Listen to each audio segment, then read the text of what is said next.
Hi all, welcome again. Mr. Murthy had been building the house for 3 years. திரு மூர்த்தி அவர்கள் 3 ஆண்டுகளாக அந்த வீட்டை கட்டி வந்தார். இந்த இடத்துல நான் ஒரு முக்கியமான விஷயம் சொல்ல போறேன். அது நம்ம மூளைக்கு கொடுக்க வேண்டிய ஒரு முக்கியமான வேலை. இத கவனிங்க. had been building. இதனுடைய சரியான தமிழ் அர்த்தம் கட்டி வந்தார். had been building கட்டி வந்தார். அவரு 3 வருஷமா அந்த வீட்டை கட்டி வந்தார். அப்படியே பேசுறோம். அவர் 3 வருஷமா அந்த வீட்டை கட்டிக்கிட்டு இருந்தார். அப்படிதான் பேசுறோம்.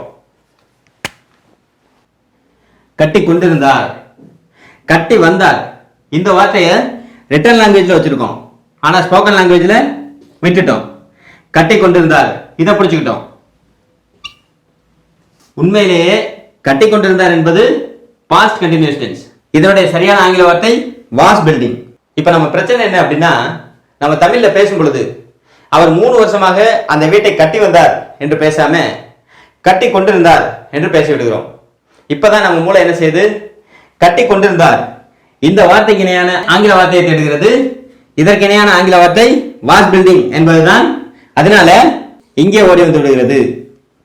இதுதான் தப்பு.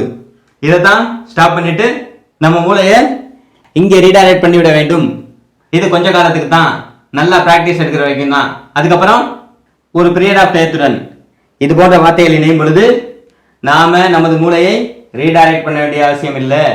அதுவே டைரக்டாக இது போன்ற பெர்ஃபெக்ட் கண்டினியூஸ் டென்ஸை தேடி ஓடிவிடும். இதுதான் இந்த டென்ஸை கத்துக்கிட்டு இருக்கக்கூடிய ஆரம்ப காலத்துல நம்ம மூளை கொடுக்க வேண்டிய நுணுக்கமான வேலை. அவ்வளவுதான்.